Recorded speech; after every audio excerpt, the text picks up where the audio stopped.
fica muito preocupado em cuidar dos que estão lá fora e não cuida dos que estão aqui dentro. Que nós possamos cuidar dos que estão aqui dentro, dos que são nossos. Porque se nós cuidamos do que são os nossos, nós vamos ter capacidade de cuidar dos que estão lá fora. Amém? Amém? Na vida a gente tem dois caminhos. Quais são esses dois caminhos? O caminho da verdade e o caminho das opiniões. E qual desses dois caminhos você segue? O da verdade ou da opinião? Isso não é uma frase que você vai encontrar aqui nas escrituras desse jeito que eu apresentei, mas é um filósofo grego, pré-socrático, em que ele diz que a gente tem esses dois caminhos. E ele tem razão. Porque o caminho da verdade, ela muda? Não. O caminho das opiniões, ela muda? Muda. As opiniões são estáveis. As opiniões, elas vão mudando a todo momento. O que você gosta hoje, pode ser que amanhã você não goste mais. Só que as opiniões, elas são um perigo. Porque as opiniões, elas às vezes têm o poder de paralisar outras pessoas. A gente vai ver aqui um personagem hoje, tratando de um tema de família, que em algum momento ele ficou paralisado. Em algum momento ele acabou esquecendo, mesmo ele tendo todo o conhecimento. Posso eu ser um pregador, ser eloquente aqui na frente, ter conhecimento no grego, no hebraico, no aramaico, e mesmo assim eu esquecer quem é Deus na minha vida? No desespero eu posso. Nas opiniões a gente pode. Não adianta nada você conhecer e se você não praticar. E quando a gente fala de família, família é um assunto delicado que muitas das vezes a gente vai pelas opiniões e não vai pela verdade. E quando a gente fala da nossa família, é o bem mais precioso que Deus deu para nós. Se você pegar lá no Éden, quem é que vinha visitar a família todo final de tarde? O próprio Deus, Cristo. João não fala no primeiro capítulo de João? O verbo se fez carne, o verbo era Deus e o verbo desde quando? Do princípio, do arquê. E ele vinha visitar o casal. Adão, ele estava lá sozinho, não tinha uma auxiliadora. Quem sentiu a necessidade de ter alguém ali? Deus, porque ele sabia que sozinho Adão não ia conseguir ter ali o domínio sobre todas as coisas, cuidar dos animais. Adão estava vendo os animais de par em par. Poxa vida, só eu aqui sozinho. Ele não pediu, não vai mencionar nas escrituras que ele não era feliz. Mas Deus sentia a necessidade que ele precisava de alguém. E o casal sentia a necessidade que eles precisavam todo final de tarde que Cristo os visitasse para que eles pudessem ali não vacilar. E mesmo assim eles vieram cair. Imagine nós, Adão e Eva. Eva, ela caiu pela verdade ou pela opinião? A opinião de quem? Da serpente. Da serpente. Qual é a primeira acusação do mundo? Foi a mulher que tu me deu. Foi o presente que Deus deu para ele. Opinião. A opinião de quem? De Adão. Mesmo se só Eva tivesse pecado, eu acredito, eu creio nisso, e Cristo ele ia vir em sacrifício por Eva. Só que quando chega em Eva, o que ela responde? Foi a cobra que tu criaste. Resumindo, a culpa que é sempre o inimigo de Deus, quer que caia sempre nas costas de quem? De Deus. As opiniões. Porque ele chega para o casal e fala, olha, por que você pode comer de tudo que tem aqui, só não pode comer dessa única? Percebeu? Nós podemos tantas as coisas, tudo para mim é lícito, mas nem tudo me convém. E na família é assim. Às vezes a gente vacila num único ponto. E é onde a gente tem que estar vigiando. E Adão e Eva, infelizmente, quando Jesus pergunta para ela, foi a cobra que criasse. A cobra, personificada aí, nós sabemos que Satanás, ele conseguiu de uma certa forma ludibriar, enganar, e nós não podemos condenar o primeiro casal, que nós pecamos da mesma forma diferente. Porque todos os dias pode ser que a gente seja desobediente a Deus. Todos os dias a gente está errando em alguma coisa. Não é verdade? Todos os dias a gente deixa de entender qual é o propósito que Deus tem para nós naquele dia. E todo dia tem o seu mal. Por isso que tem aí um outro filósofo que vocês conhecem, ele é cristão também, o Cortella, ele diz que a gente recebe 3 presentes de Deus. O presente do passado, que é a sua memória. O presente do futuro, que é uma dádiva que você vai receber de Deus ainda. Só que é um presente do presente que você está recebendo hoje. Nós, como cristãos, temos que nos preocupar hoje. Porque Cristo está voltando para mim e para você agora. Eu não sei o que vai acontecer comigo daqui a 10 minutos. É importante ficar preocupado, que nem nós falamos aqui na lição, ter uma reserva. É importante. O cristão ele não pode sair gastando tudo, achando que o mundo também vai acabar, né? Mas ele tem que se programar sim. Mas a nossa preocupação tem que ser hoje. Porque a nossa salvação é hoje. E a salvação de outras pessoas vai depender do dia de hoje também. Nós possamos aqui, através dessa mensagem, eu falei desse caminho da verdade, só tem a única verdade que é Cristo. E a única verdade que você vai encontrar nesse livro, que demorou 1500 anos para ser escrito, mais de 40 autores, passou por situações ali que a gente nem pode imaginar, mas ela permanece viva até hoje. Você vai ler um verso hoje, eu posso pregar esse sermão hoje, posso pregar esse sermão amanhã, você vai sentir ele de outra forma, porque a palavra de Deus se renova todos os dias. Só que esse livro tem que ser lido com muito cuidado, porque quando você lê um texto, você tem que apresentar para o seu irmão um contexto, para que não vire pretexto. Não é o que você fala, é o que Deus disse. Por isso que nessa manhã eu peço para Deus, que Ele me diminua, porque eu sou apenas um mensageiro, mas que cresça somente o Senhor, porque a mensagem de Deus permanece, o mensageiro passa. Amém? Convido você, antes de nós abrirmos aqui o livro de Deus, que feche seus olhos, curve sua fronte, para falarmos com Deus. Maravilhoso Senhor, eterno Deus, Pai da eternidade, Príncipe da paz, humildemente na sua santa presença aqui na sua casa de oração, com um coração humilde, nós pedimos que nesta manhã a tua palavra venha ao nosso encontro, mas que nós possamos colocar em prática tudo que aqui for mencionado, para que nós possamos entender que o propósito da salvação é muito maior para nós e para as pessoas que nós amamos, que é a nossa família, Senhor Deus. Cuida de todas as famílias dessa igreja, cuida daqueles que não puderam estar aqui nesta manhã. Eu tenho certeza que o Senhor também tem grandes coisas na vida deles e vai se cumprir, meu Pai. Perdoa os nossos pecados, sei que falhamos, mas temos a humildade de chegarmos na Tua presença e pedir perdão por todos os nossos erros. Oramos e agradecemos em nome do Senhor Jesus. Amém. Amém. Podem abrir seu livro no Evangelho de Marcos, no capítulo 5. Aí, começando lá no verso 1, qual é o título aí do início do capítulo 5? A cura do Gera. Tá.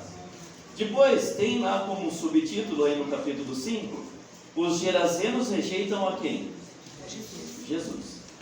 Depois tem mais um outro subtítulo que diz o pedido de Jairo. Depois, virando aí antes de chegar no capítulo 6, nós vamos ter um outro subtítulo que diz a cura de uma mulher. E por fim, tem ali a ressurreição da filha de Jairo. Mas viu, você pode estar me perguntando, Selma, o que tem a ver com família? Tudo. Lógico que você vai falar, lógico que tem tudo. Quando fala de Jairo, ele está falando da filha dele, tem a ver com família, não tem? Só que se eu voltar um pouquinho antes, o que tem a ver esse jovem endemoniado aqui na história? O que tem a ver com família? Tudo. Você vai perceber lá no verso 19. Leia comigo aí o verso 19. Jesus, porém, não lhe o permitiu, mas ordenou para ele o quê? Vai para a tua casa, para os teus. Anuncia-lhes tudo que o Senhor te fez e como teve compaixão de ti. Os teus, sabe quem que é? A sua família. Sabe que um homem aqui endemoniado, se você pegar ali, diz que ele vivia com grilhões, correntes, se machucando, se ferindo. Você parou para pensar no sentimento dos pais desse jovem, eles impotentes, não podendo fazer nada? O que eu quero chamar a atenção aqui é o que o inimigo de Deus ele pode fazer para a sua família. Se você não tiver alicerçado, se você não tiver em oração, o que ele pode fazer para a sua família, o quanto ele tem o poder de destruir a sua família. Porque se você pegar no verso 9, acompanhe comigo, diz assim: e perguntou-lhe Jesus, conversando aí com o jovem. Na verdade, Jesus olhou além. Jesus não estava conversando com esse jovem. Jesus ele faz uma pergunta: qual é o teu nome? O que ele responde? Eu sou uma legião e o meu nome é legião porque nós somos muitos. Sabe por que ele usou o termo legião? Agora um pouquinho de história. Se você voltar lá no tempo de Jesus, no Império Romano, quando você tinha o exército romano, a legião ela tinha 6.000 homens. Por isso que eles deram aí o termo legião. Só que aqui no desenrolar da história, Jesus ele não tem diálogo com o mal. Tanto que eles falam para Jesus: o que queres conosco, filho do homem, que não chegar a nossa hora. Jesus vai e expulsa eles, e tinha uma manada de quantos mil porcos ali? 2.000. Mas uma legião representando o espírito do Império Romano, quantos homens tinha? 6.000. Então ali se tinha uma manada de 2.000 porcos, você multiplica por 3, dá 6.000. Quantos mil demônios tinha naquele único homem? Então pegue e para pensar, uma única pessoa, porque quando o inimigo de Deus ele foi expulso do céu, ele foi com uma parte dos anjos. Uma única pessoa, ele tinha uma legião junto com ele. E o poder de Cristo, que Jesus não tem diálogo com o mal. Às vezes a gente vê pessoas querendo aí, expulsar demônios e conversando. Jesus ele mostra que não tem que ter diálogo. Jesus ele é autoridade. E se ele deu autoridade para você, quando você fala em nome de Deus, você tem o poder de expulsar isso. E ele expulsa os demônios daquele único rapaz. Mas a preocupação de Jesus não era que aquele rapaz fosse junto com ele. Porque ele ia ser um testemunho para o que Jesus fez. Todo mundo conhecendo esse jovem, vivia sozinho. Ia ser um bom testemunho para Cristo, sim ou não? Sim. Mas Jesus não permitiu que ele fosse. Por quê? Porque Jesus estava preocupado com a família dele, com os pais dele. Vai para a sua casa, ama a sua família. Vai lá aproveitar tudo que você não pôde aproveitar nesse tempo todo. Vai para a sua casa, sua mãe está sofrendo, o seu pai está sofrendo. E é difícil lidar com as nossas emoções. Se eu perguntar para os irmãos aqui, desde a hora que você acordou, muitos aqui acordaram às 5 da manhã. Né? Quem levantou um pouquinho mais cedo aí? Tem 15. Se eu abusar, vai um pouquinho mais cedo ainda, né? Às 3 da manhã. Se eu perguntar para você, até a hora que você for fechar seus olhos à noite, quais são as emoções que você sentiu durante esse dia? Quais são as emoções que a gente passa no dia? Primeiro, o amor. Você vai acordar perto das pessoas que são importantes para você, a sua família. O amor é um sentimento? É. O medo é um sentimento? Também. A raiva é um sentimento? Sim ou não? Sim. O que mais que você pode citar para mim que é um sentimento? Angústia. Angústia pode ser um sentimento? Pode. O que mais? A paz. Para que eu tenha paz, nós temos aquele sentimento de paz.